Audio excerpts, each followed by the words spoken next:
So train's rolling down the tracks. You said that you first became aware of Mr. Christian's presence when you heard him. Yes. Tell me about that. Well, it's odd because the JBLs are designed to actually be not only quite loud, but have very clear audio. And so there's not really a whole lot of things that I hear over my headphones at the time that I owned those, when I would utilize them. So in order for me to hear something above them, it would have to be something not just obnoxiously loud, but abnormally loud. Okay. Something serious, in other words. So, and did something like that draw your attention away from the music you're listening to and your commute from school to work? Yes, sir. Do you remember? And we're talking about Jeremy Christian yelling, right? Correct. Just yes. And do you remember what was being said? There was a number of different topics. I don't remember what the first one was.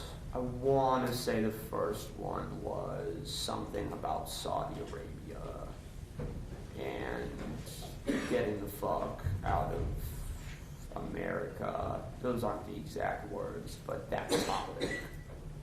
Saudi Arabia and getting the fuck out of America? Yes. So you're hearing this, but you're way up front and you've got your headphones on. What do you do when you start hearing this stuff? I turn around to assess the situation and actually identify visually what's going on. And what did you see when you turned around? I saw what appeared to be a gentleman with a ponytail screaming at what appeared to be two young women. And just very angry. Very, very angry. And you said a lot of stuff there. One was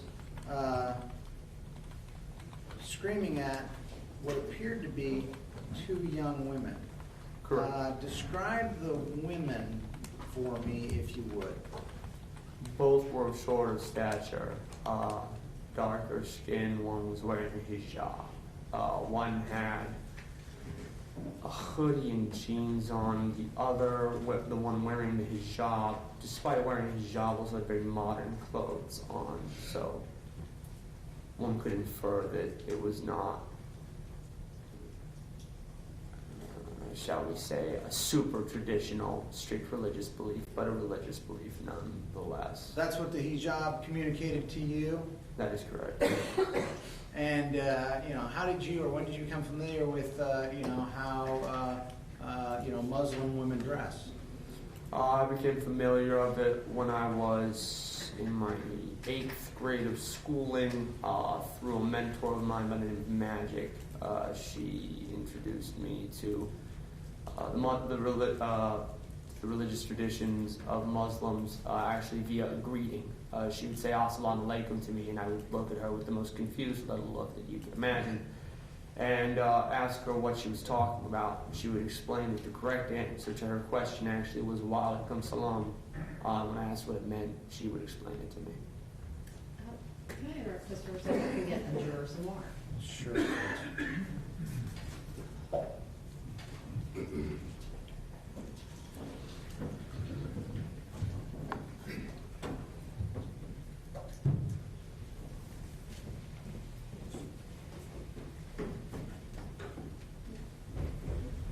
Okay, please continue. Thank you, Judge. Okay, so I don't want to get into too much detail on this, but what does that greeting mean, and what does the response mean? Oh God, I wish I could remember. Okay. So you recognize that this female, shorter stature, was wearing Muslim clothing. Had you already heard the defendant, Jeremy Christian, saying something about Muslims or Saudi Arabia at that point in time? Not yet, but directly after that, I believe, is when I heard him call out just about every monotheistic religion that exists.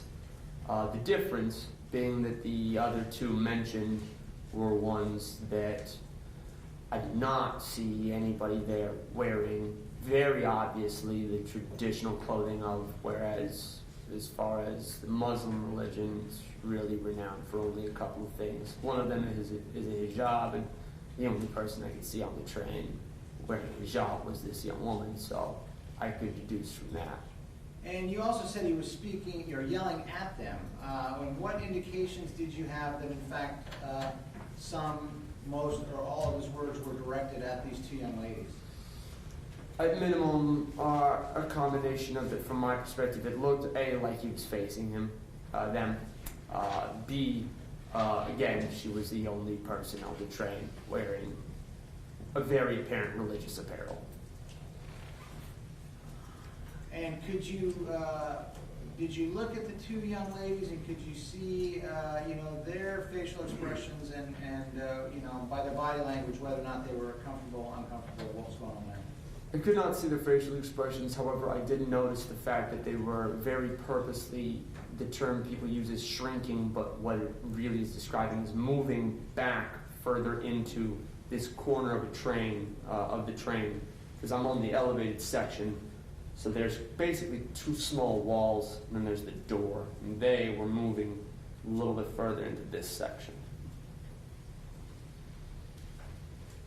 What's the next thing you remember happening, Mr. Fletcher? So the next thing that I remember happening is me getting up, moving down from the elevated section of the train, and basically screaming for him to shut the fuck up and that he can't yell at kids like that. I think I said that's fucked up, you can't do that. So it sounds like you sprung into action and decided to take a stand. That would be a fair assessment, I would say yes. And you're using some pretty harsh language. That would be a fair assessment, I would say. Is it fair to say you pointed your finger at the defendant? Yep. And spoke in a raised voice? That would be true, yes. Why did you think that was an appropriate thing to do, Mr. Fletcher? That wasn't something that I was considering. Appropriateness? Yeah. Then why did you do it at all? Because whether or not something is appropriate, if it is right, then you should do it.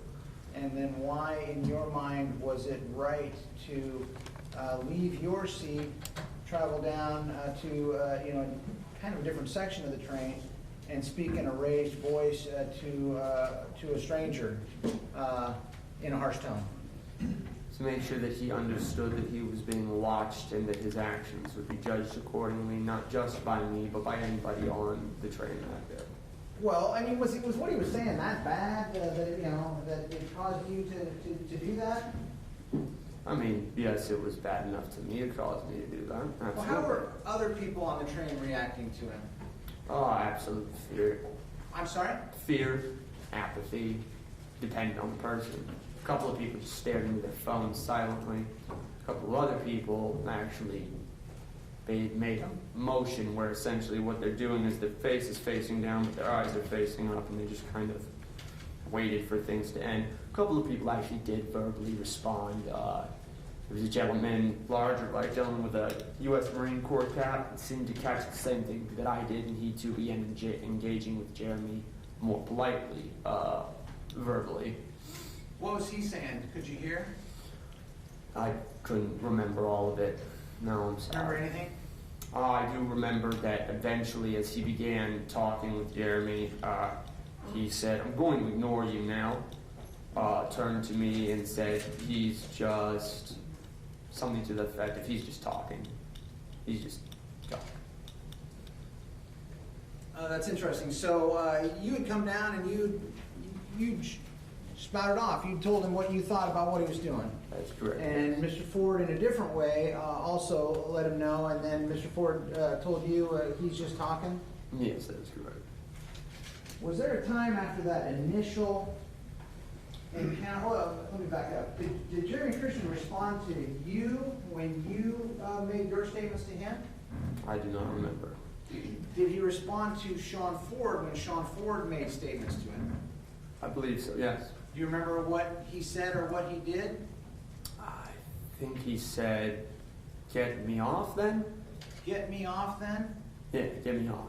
And is that, in context, did you take that to mean forcibly remove me from the train if you don't like what I'm saying? Yes. Same objection. What did you take that to mean when he said, get me off then? Well, I didn't take it necessarily to mean anything. People say things they don't mean or with an ulterior meaning all the time. What I took it as was him making it clear that he had no interest in listening to anybody about anything. Well, what do those words mean to you? Well, those words in their literal definition mean remove me, as in to take who I am, which is a body, and remove it from the train being where we are.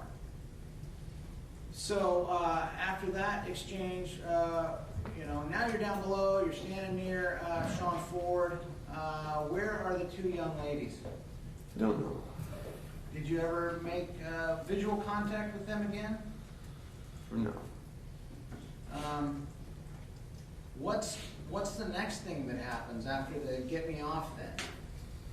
The next thing that happens is I turn and begin to face Sean Ford, and he continues to rant to the train. Sean Ford continues to run to the train? No, Jeremy Christian. So you turn. Where are you in? How is your body positioned in relation to Jeremy Christian at that point?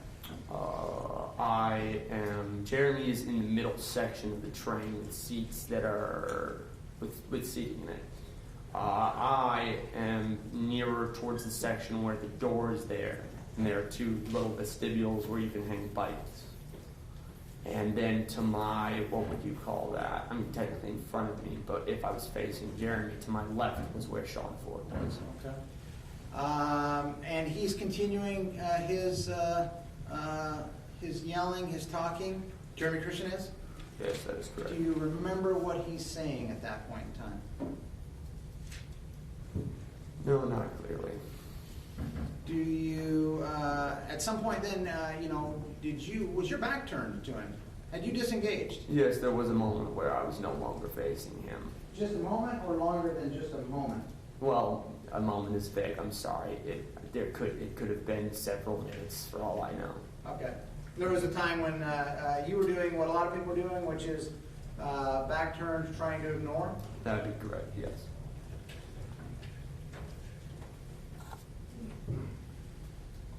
What's the next thing you remember happening, Mr. Fletcher?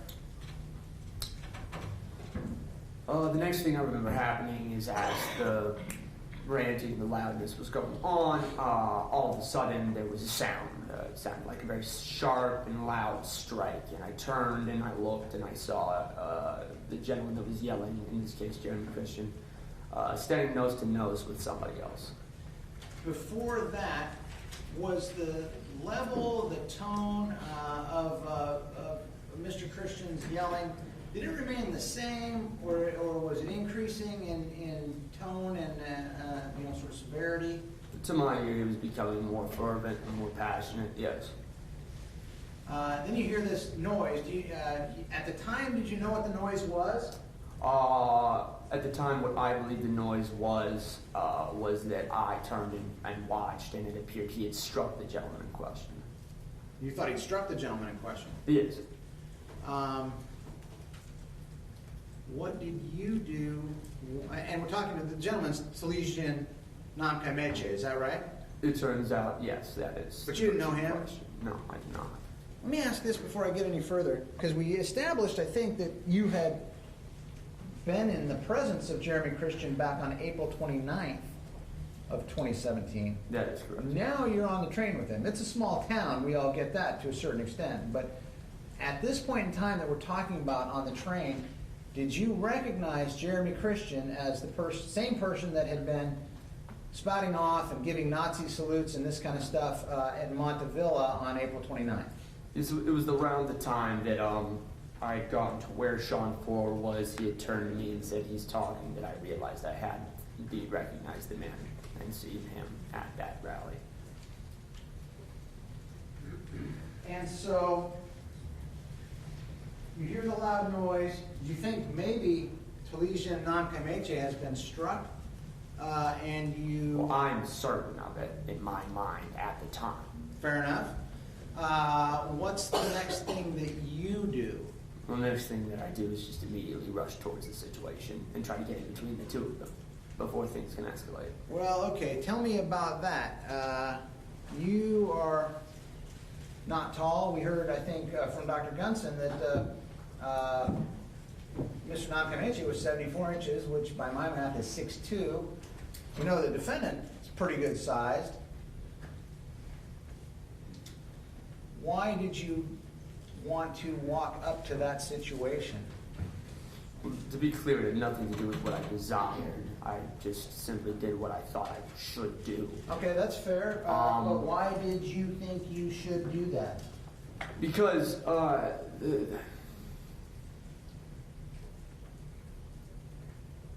It's all right.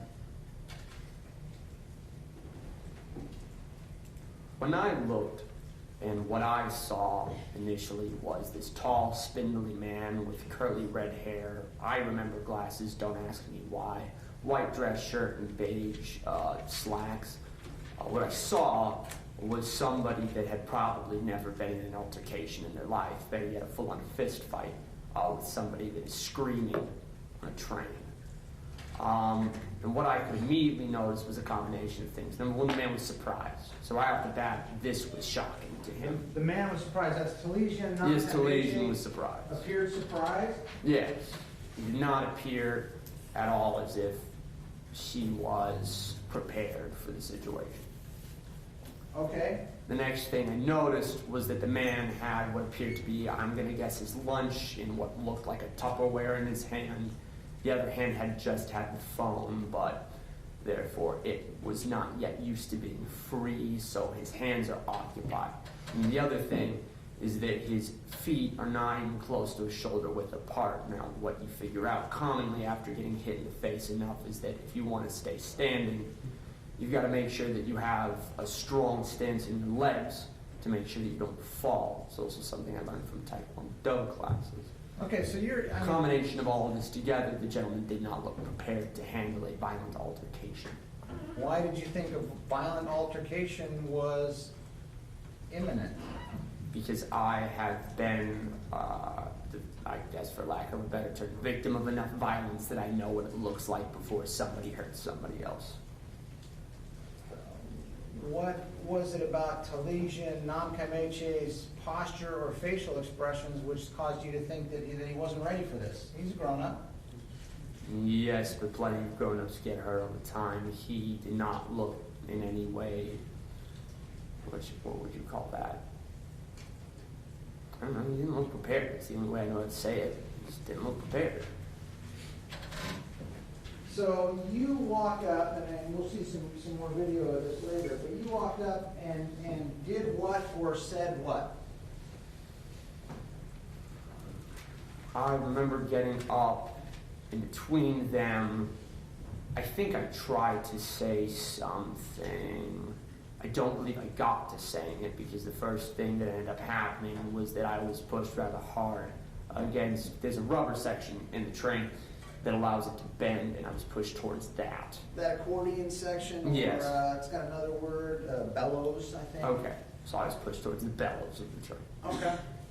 By Mr. Christian. By Mr. Christian. That's correct. Had you touched Mr. Christian at all at that point? Not yet. Had you threatened him in any way, shape, or form at that point? Not to my knowledge. You take a one-handed push, a brush aside? Was that what it was? No. Tell me what it was. The man took the palms of both of his hands, pressed them against my shoulders, and pushed me as hard as he could. And what happened to you when he did that to you?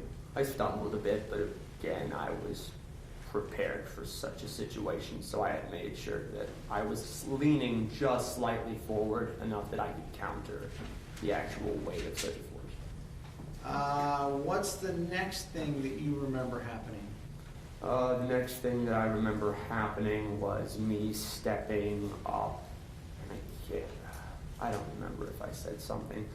I stepped back forward to reassert myself in the space I previously was in. I believe Jeremy, at the time, I thought he was going to grab Talesian to hit him in the face, but it could have also been a push. And it was at that point that I then grabbed him by the collar and the back of his right and my left of the shoulder of his shirt, and I began to move him away. So the first physical contact was between who and who? The Jeremy to me. What was the next physical contact? To my recollection, it was Jeremy to Talesian. And then I you grabbed act. him. Why act then? Why act when, why not act or react physically when he shoved you with two hands? Why wait until he shoved Talesian non-kaimeche? Because it wasn't about me. This wasn't about me feeding my ego and protecting myself. I cared about whether or not the other person was getting hurt. And does that go back to sort of your ethos, your creed, how you feel, how you act, what you act for and what you act against? Sure. One could argue that, yes. I don't know if there's a better argument for why I do what I do, but yes, I would say so. I don't know either. But that's what you did. Correct. So you grabbed Jeremy Christian and did what? I mean, describe that for me again. So I grabbed him by this part of the collar, that part of the shoulder, and I then twisted my hips in order to move him behind me and therefore put me now directly in between him and Talesian. Now, did you know at that point, actually prior to that point, that Jeremy Christian had pulled a knife out of his pocket and was holding it in one hand? No. Could you see that knife? No, I was paying attention to his face, unfortunately. And did you see him transfer hands when you made your move and pushed him away from Talesian? No, as I did not think to pay attention for a knife. So did you know what hand the knife was in when you did that? No.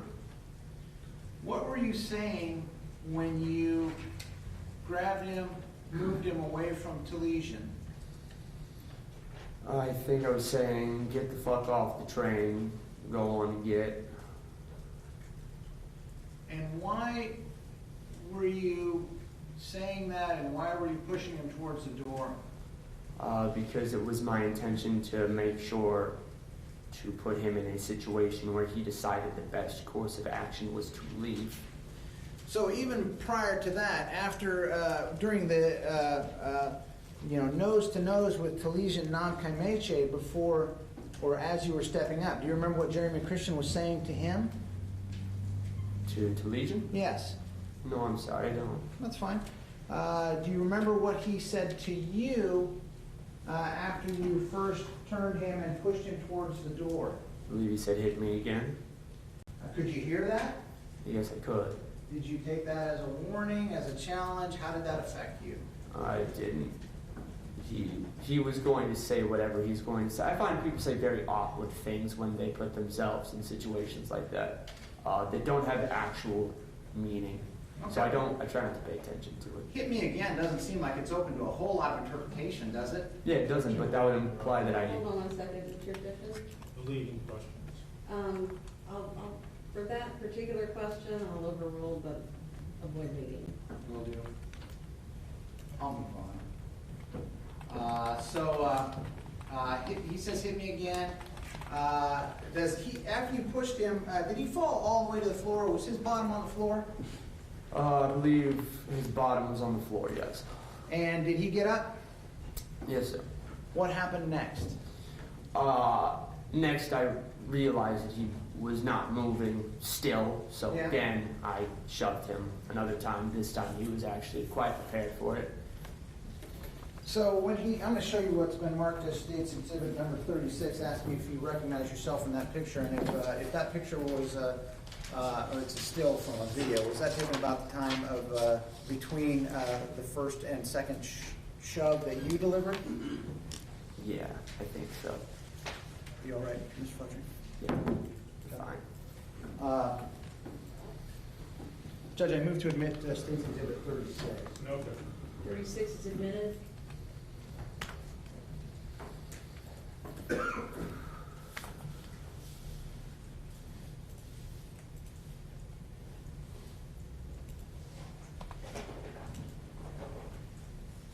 It's hard to see on the Elmo maybe, Mr. Fletcher, but can you see what's in Mr. Christian's right hand at that point? Yes, from here I can see that he's holding a folding knife. And can you see if the blade is out or not? No, I cannot tell from this angle, I'm sorry. I'm going to show you up close and maybe you can take a look. And I'll also show you another picture and you can draw some contrast. 36. Yeah, at that point it's closed. I'm showing you what's been marked as State's Exhibit 37. Do you recognize yourself in that picture? Yes, I do. And, hang on a sec. Mr. Smith. 37, what's different about 37? The blade is open, but what's actually truly interesting to note about that is not only is it open, it is already beginning to face towards me. This is interesting. What's Talisia Namkai Meche doing in that photo? You know, I know this is going to sound asinine, but it looks like he's laughing. What have you got in his hands? Yeah, his phone. See? Okay, so just so I get the sequence of events, you've turned him, pushed him towards the door, said, get off the train, go on, get the fuck off. Mm-hmm. He stands up and says, what? Hit me again, motherfucker. I dare you. And then you do? I mean, you don't hit him, right? That would be my dilemma. Yeah, is that I don't. What did you do physically? I pushed him again. And Closer, hopefully, towards the door. how did he respond? He responded by stabbing me in the throat. Say it again. He responded by stabbing me in the throat. All right. So at some point then, the last shove that you did you say it had little or no effect? Absolutely, yes. And did you actually opine why it had little or no effect? I would just at that point he was aware that I wasn't going to back down either, is what I would assume. And so the next thing that happens is what? He stabbed me in the throat. Did you see that coming? Not at all. In fact, originally I thought he punched me. Really? Yeah.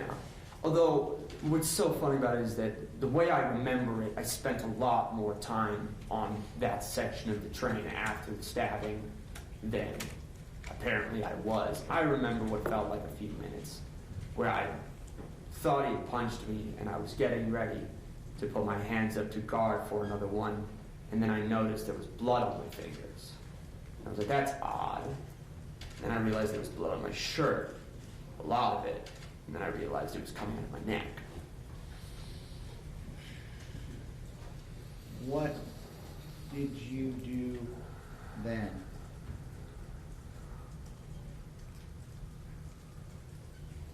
Put my hand against my throat to adhere as much pressure as I could to the wound. Briefly, for some reason, crouched down and then began exiting the train as fast as I could without, in my mind, raising my heart rate, because I was aware of the fact that the faster my heart beats, the quicker I'm going to be dead. Because in my mind, at least at that point, that's a given. What's a given? I'm going to die. That's what you thought? Absolutely. I'm going to show you what I've marked as State's Exhibits numbers 50 and 51 and ask if you recognize yourself in those pictures, ask you where you are in those pictures. That's 50. Yeah. And that's 51. Yeah. Where are you in those pictures? I'm on the platform outside the train. Judge, I move to admit State's Exhibits 50 and 51. Did you want to offer 37? And if I didn't, then yes, I would like to. Any objections, 37 or? No. Okay, so 37, 50, and 51 are admitted.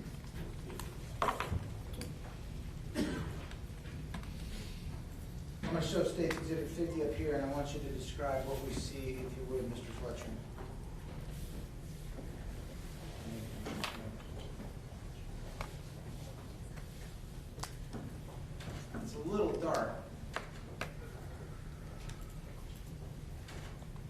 we see there? What you see is me crouched down, trying to get away from Mr. Christian as he exits the train, holding the knife in front of him and pointing it at somebody. And that's not Mr. Christian, that's a shadow of Mr. Christian, is that right? Yes, that would be correct. Do you remember that? Do you have a recollection of that part of this incident? No. Did you see Talesian Nakameche get stabbed, or did you see Ricky Best get stabbed? No. What are you thinking as that's going on? I don't know. For that particular moment, I absolutely have no idea. Here's another shot.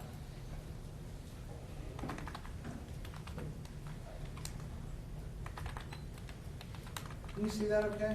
Yeah, I see it fine. What's that show? It appears to be a different picture of the same moment. You see a hand with a knife in it, Yes. and you crouching down, holding your neck. Yes.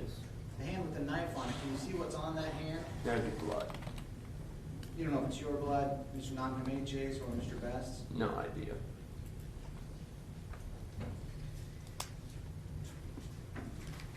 What happened next?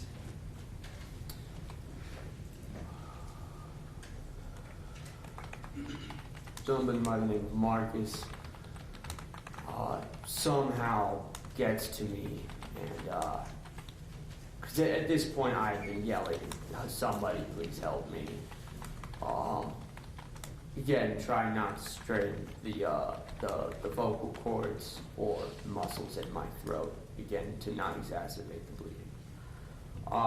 At which point, the gentleman in question, Marcus Knight, came, and I looked at him, he looked at me, and he just kind of grabbed me, and what I remember is him laying me against the platform, and at first just taking his bare hand, covering my throat, until somebody was kind enough to bring him something to cover it with, which originally was this jacket.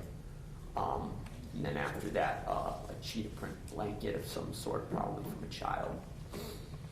And Mr. Knipe and others, stayed with you and helped you on that platform? Yes. We heard that you made a phone call while they were rendering aid to you. That would be correct, yes. What? Why was it important? I mean, you thought you were going to die. I guess you told us that. Why was it important for you to make a phone call at that point in time? Well, because if these are going to be my last moments in my mind, I just needed to do something real quick. I just needed to make sure that somebody was okay before I went. Who did you call? I'm calling my mother. Is she here in the courtroom? That is correct, yes.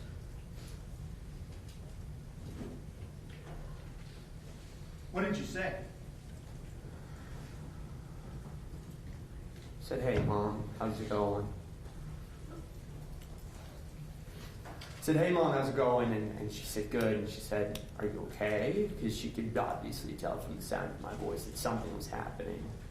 And I said, "Oh, right. I want to say Marcus was talking to her first, actually, on the phone. I apologize." That's all right.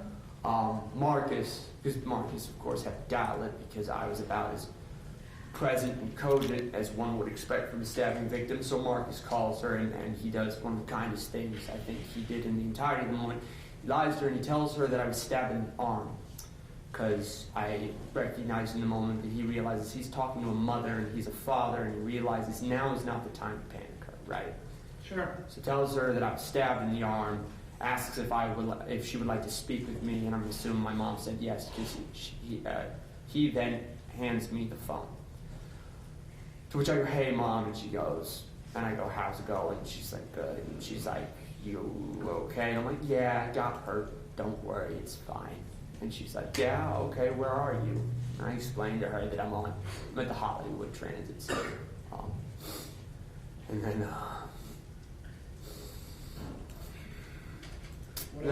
I told her I loved her, and that I'd see her soon. and I asked her as an aside to call my work and let them know that I wouldn't be making it in today, which seems funny. But the reason I was telling her that was because I didn't want her to realize how hurt I was, and if I'm not going to make it to work today, that means I'm probably going to be there eventually. So, A little bit of hope. yeah. You remember Officer Nutting coming and using some special gauze to stick into your neck with his finger? Yeah. I did not like that. I bet. And I guess the question is, and this is almost seems dumb to ask, but did it hurt? Yeah. And it felt really weird. I could feel his fingers in my neck. I felt parts of my body that I didn't know have nerves. It was unpleasant. I'm not going to belabor this. Were you taken to the hospital, Yes. Emmanuel, Yes. and seen by Dr. Googler, who we heard from earlier? Yeah. Maybe you don't even remember it was Dr. Googler.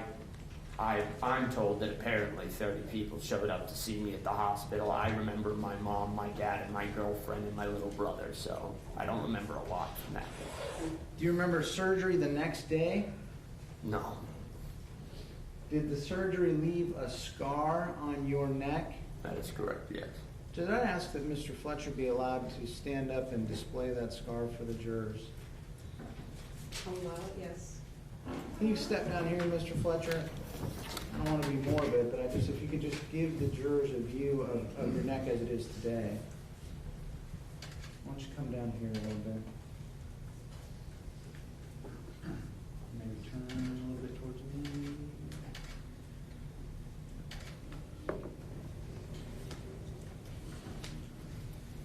Now that scar is a little bigger than it initially was from the knife, from the stabbing, because of the surgery. Is that right? That would be correct, yes. The thinner section is where it was surgical, and the thicker, uglier part is what comes from the actual stabbing itself.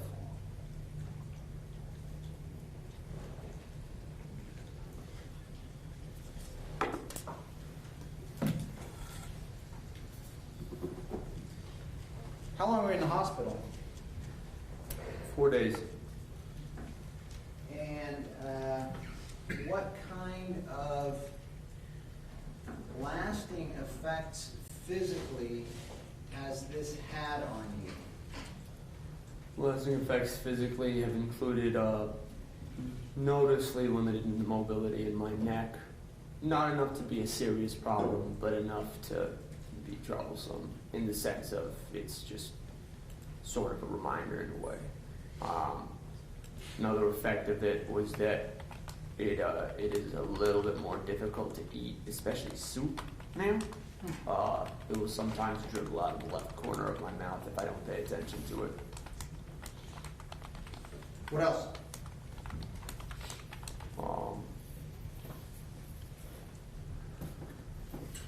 See, limited neck mobility, nerve damage to my lip, the fact that now I'm constantly cutting myself when I shave, and if I touch the top left corner of my skull, I feel it here instead of in my own skull. I mean, That's some sort of nerve thing? yeah, the vagus nerve was damaged, and the jugular vein itself was actually severed beyond repair. Is what was told to me. It had to be closed on the left side of my body, in that section specifically. Were you given exercises, or did you undergo some sort of physical therapy to help you physically recover from this? Yes. And how long did the physical therapy last, and do you still do the exercises? I did them religiously and intensely for about 2 months, and I still will do them occasionally every other morning or so today.